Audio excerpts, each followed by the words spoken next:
Hey, I'm back here for another video. So I got asked how I handle like impact handlers and effects handlers in general, and I realized that it actually branches out to quite a few things of how I handle object-oriented things in general because I use a lot of asynchronous loading and stuff in my coding. So I'm going to kind of try to briefly go over why. I don't think it's going to be so brief because it took me a long time to set up this example project. This is going to be inside of available at in the description because all this stuff is, albeit janky, it works and it shows off the system. So first we're going to go over the main thing is that I always forget this. Open up your project settings and go to physics, scroll down, and you're going to see these physical surfaces. These have to be set or you're not going to be able to set your physical materials, which you'll need to do this whole process. So set up whatever you want here, name them appropriately. I try to keep them grouped and categorized later down the road or whatever, but the thing is that they do correspond to a certain number. So if you ever end up using that, that's also important because this is an enumerator. And you get that from the physical material and then you get surface type. And I'll show that in a minute. So first set those, and then you're going to want to go and create like this, go to physics, create a physical material, and then you'll have something like this, and you can set the physical materials that or physical surface type that we just talked about. Set that to whatever you need. So set one or create one for everything that you're doing.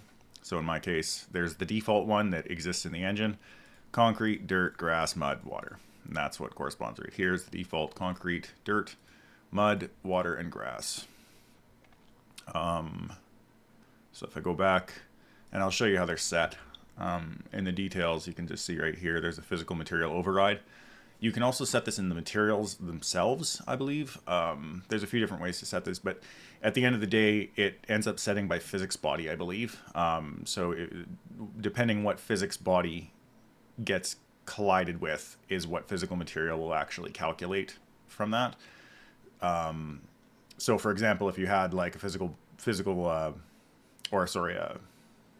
collision shape on your mesh that was like on your shoulder and you wanted it to be metal and you set it to a physical material of metal and then you got shot in the shoulder, it would do like a metal visual effect based on this. So we have those physical materials and they're all set up. It's just set up with a primitive material, so the materials are just like set with primitive data right here, so there's no draw calls happening. It's just a super basic thing. After that, we're going to go and create a struct, and blueprint structs are not the greatest thing in the world because they can break easily.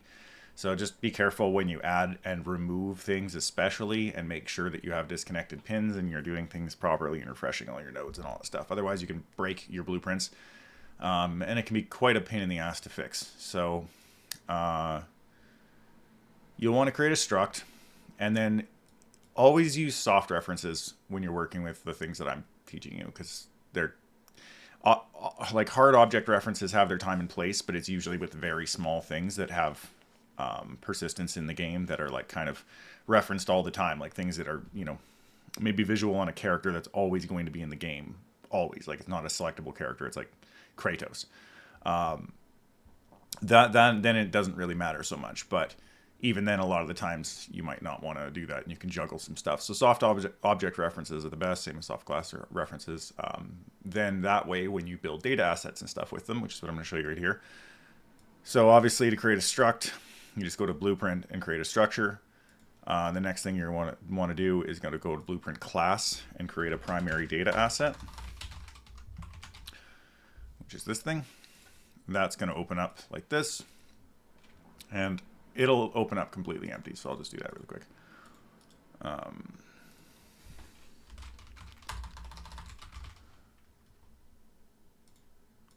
We're just going to make one of those. See, it opens up with nothing, and there's no functions, there's no variables, nothing like that. In this, you don't actually reference these inside of your blueprints. This is the object, and then this is the class, I believe, is how that works. Or at least like this is what you end up using. So you have your impact handler data. In my instance, I have a function right here, but I also have these variables. So all these variables are just a struct of that impact handler data, which I showed you before. So it's a soft reference to a Niagara system, a meta sound, and a decal.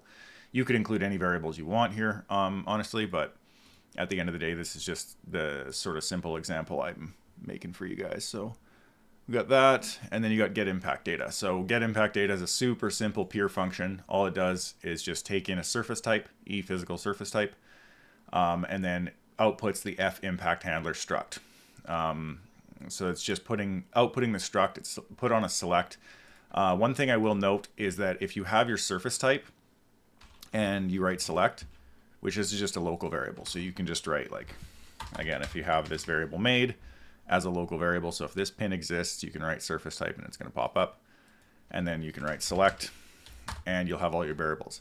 If you update your project settings under physics and update all of these names, when you go to have a select, it's not going to, like, if you click this and click refresh, it's not going to actually refresh with the more pins. You actually have to recall it, I found out.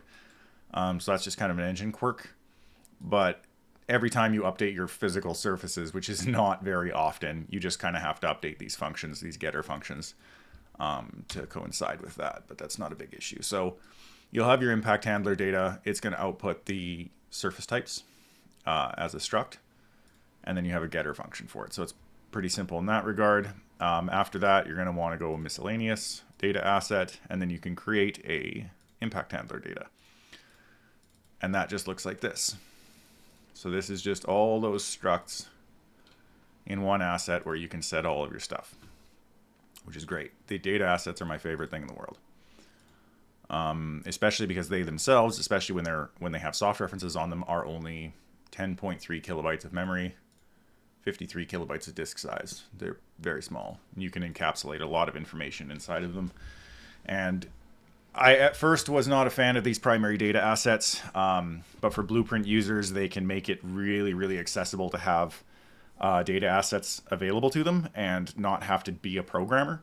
And as long as they have proper instruction and know, don't use hard references in them, because structs in general, people tend to populate them with very expensive things for memory. And then your memory up here will jump and jump and jump the more that you have that kind of stuff going on. So loading in the editor is kind of weird too. If you ever see this number really high, restart your game and then click play, and that's kind of like your running memory for starting. Because the thing is that the more things that you load in, even just by opening them, like if I go and open an animation blueprint right now, this memory will jump up. Every object that I open will actually load that into the editor. And I found that out through a bunch of async stuff. So, and it'll give you false positives and all sorts of awful stuff. So you don't want that. But after you build this data asset and you set all your data in there, so I just have the Niagara systems, the meta system, or meta sounds, damage, all that junk. You set that in there. Then you'll go to this function library. This is just really, really useful for having a local variable that is the data asset. So it kind of acts like a library accessor. And you just make your database getters in here. And the reason why it's so nice is because you have a local variable that you set that's like, this is the data asset for getting my impact handler or my footstep data, which I'll show you in the next video. And it's a validated getter, so you know that whatever you get from this is validated right out of the get-go. You don't have to mess around. You're only just getting an object reference, and it's really tiny, as I showed you before. Okay, so now that I'm running out of breath, the next thing I'm going to go over really quick is the last thing actually on this video, which is the character trace. So that's pretty easy. All I did was move the mannequin and the animation blueprint to a child so that the base character, and I've done this in previous videos, I explain about the hierarchy. It's to show that your anim class or your base class. So this is the one with all my inputs and all this crap. And this is the thing I want to check all the time to make sure that my memory is not getting out of hand, right? So if I check my child, even, you'll see that it just has my mesh and some really small little animation blueprint code and blah, blah, blah. So if I close that and I open the base character, you can see that even though I have those functions in there, it's only referencing the data impact, or the impact handler data. And I think that might have been a leftover variable that I left in there. We'll see.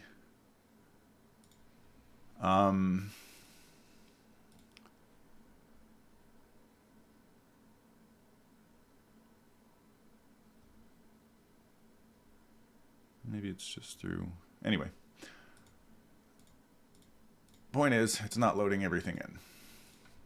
So we have this thing, and we have these base function, or this base function. So really quickly, I'll just show what it does. Finally, after all this, I can run. And it took a second to load because I'm in the editor. So that's one thing to note.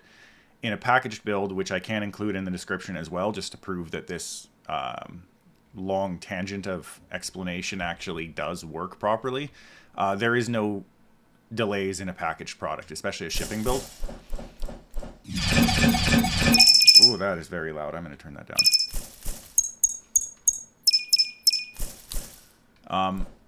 So I have it working for my footsteps, and then I also have it working for impacts. The only difference between the two is that the impacts are actually leaving little dents. And as a lazy method, I did create a different Niagara system and a different impact dent, basically, for each one, just to show that it doesn't create a memory imprint. So inside of here, you can see that there's a bunch of decals here for each one, and they're just different colors. This is just a different meta sound for each one. The meta sounds are pretty simple. Even if you open the parent, it's just a random getter, float, wave player kind of thing. Normally I do like pitch stuff on that too, but yeah, and then in here it's just calling that and calling one single sound. The Niagara systems are just the same kind of explosion thing with different colors on them. But if you were to look at the system as a whole, where the heck is this thing? The size map of it is 4.4 megabytes apparently. But that doesn't show in my character at all. Like if I was to open that blueprint base, you can see that there's no 4.4 megabytes showing, because it would definitely show up like as one of the whole memory for this thing's 190 kilobytes. Function, finally. Okay, so this is just really simple. Left mouse button just traces forward from the camera. If it's blocking hit, it sets the essential variables. This is setting the decal rotation.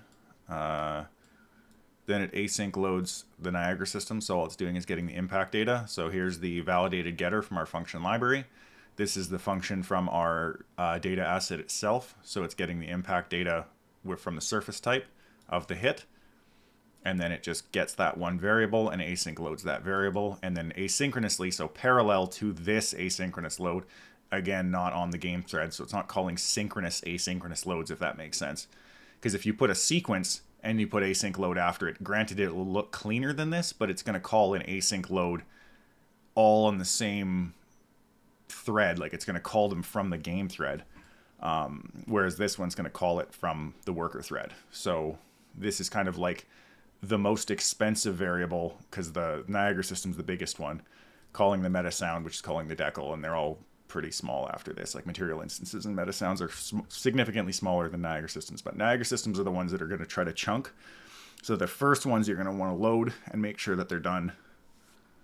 And yeah, in the next video, I'll just really quickly go over the same thing, except for the footsteps, because it's slightly different how it's triggered and stuff. But I mean, you know, at the end of the day, effects handlers are largely the same thing.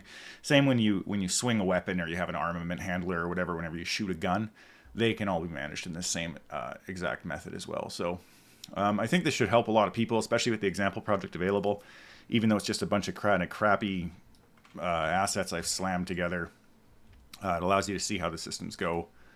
And yeah, hopefully I can expand on this over time and just update this project. But yeah, I'll post them in the description below, and yeah, comment if you have any questions.